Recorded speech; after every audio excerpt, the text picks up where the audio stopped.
The Honourable Member for Surrey North. Thank you, Mr. Speaker. It's an honour to speak on behalf of my constituents from Surrey North. Mr. Speaker, I come from British Columbia, and we are fortunate and very, very glad that we have ocean on one side of the province, and it's pristine waters right off the coast of British Columbia, and also the inland waters, and that generate a lot of economic activities.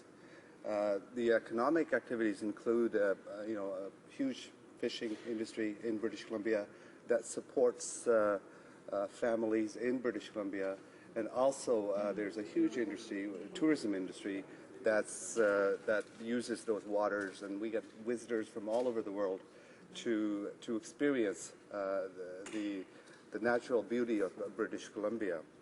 Mr. Speaker, having said that, I think it's important to make sure that we protect those waters, make sure that we keep our waters safe from any sort of activity that goes on in the inland waters and also off the north coast of British Columbia. Here, the government had an opportunity to show leadership in protecting those waters off British Columbia. And Mr. Speaker, I can go back into what the Conservatives have done over the last number of years. They've made cuts, and actually they've closed a number of coast guards, including the one in Kitsilano. They've made cuts to the marine communication traffic centers, including the Marine Traffic Control Communications Terminal in Vancouver and St. John's.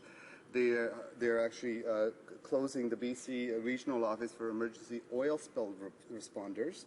The government has also made cuts to the Offshore Oil and Gas Energy Research Centre.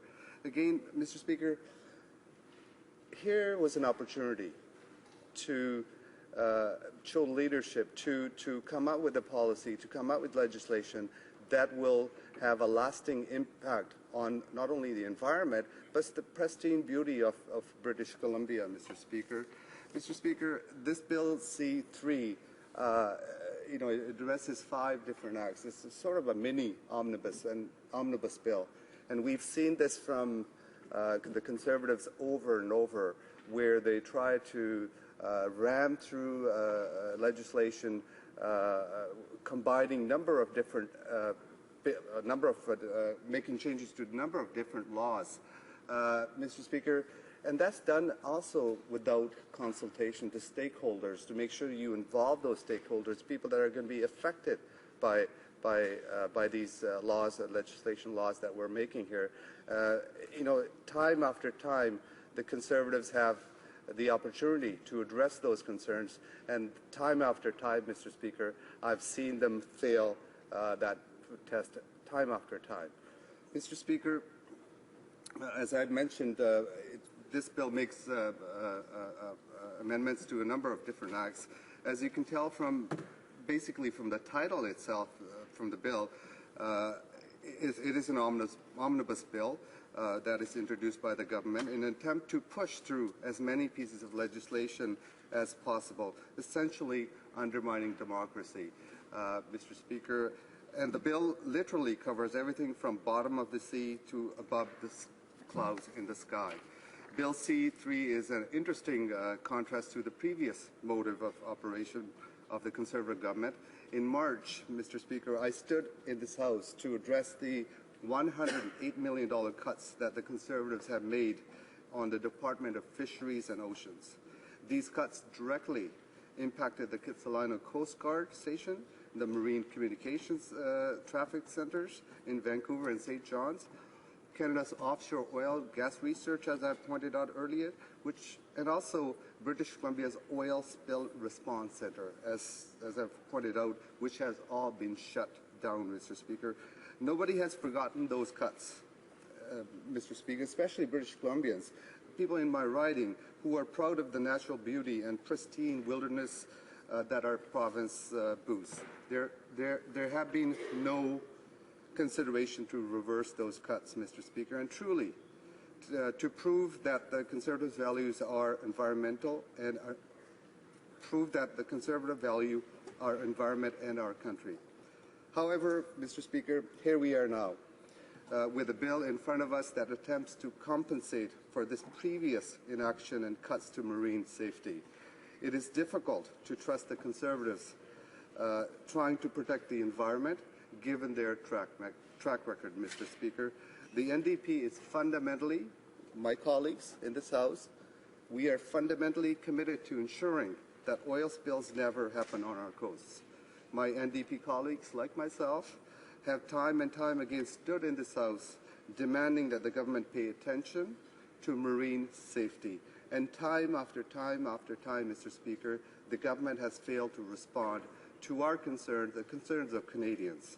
I introduced a bill in this House last spring to protect a major creek in my riding, in my constituency, Bear Creek. Specifically, in regards to Bill C-3, the NDP requested that the scope be broadened by sending it to committee before this debate to include more comprehensive and specific measures to protect Canada's coast. Again, Mr. Speaker, this proposal was rejected by the Conservatives, a clear indication of their dedication to the issue at hand. Mr. Speaker, time after time, the NDP has over the years, last 2.5 years, we have made numerous amendments, thousands of amendments at committee stage where we presented in different bills. And out of those thousands of amendments, not one has been accepted by the governing party. That shows you lack of commitment from the Conservatives to listen to all stakeholders that have come before committees, to show a willingness to partner with stakeholders so that we can make best rules, best laws for Canadians, Mr. Speaker. And that is a major concern that clearly shows the Conservatives are not looking after the interest of not only environment, but I believe they're not looking after in the interest of Canadians. Clearly, the Conservatives believe that their words are stronger than their actions, pushing through a bill that increases tankage safety, environmental security will help to close the gaps in protection that exists. However, those gaps are the results of poor decisions from an incompetent government. It is difficult to believe that the efforts of this bill are genuine, considering that the Conservatives have repeatedly prioritized the transportation of oil over the environment. This is demonstrated through their targeted closures of protection and responsible institutions, pulling out of Kyoto Accord, and by constantly disregarding climate change and harshly muzzling our scientists. Canadians like myself, Mr. Speaker, will welcome any attempt to right the wrongs that have been committed by this government, but they will not be fooled by this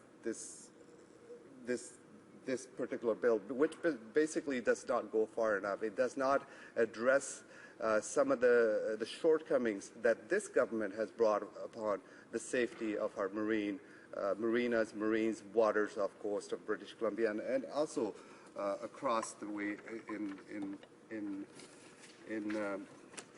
eastern Canada. Mr. Speaker, again, the Conservatives had an opportunity to address some of the concerns that Canadians have in regards to marine safety. This bill basically touches upon some of the issues, but it doesn't go far enough.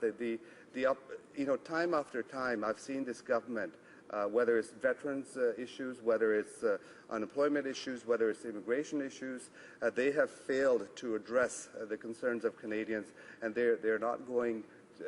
This bill does not address the marine safety that is required off pristine waters of British Columbia. And I urge the government to allow the NDP, the official opposition, to not only allow but accept some of the amendments that we will be presenting in the committee stage, Mr. Speaker. Thank you.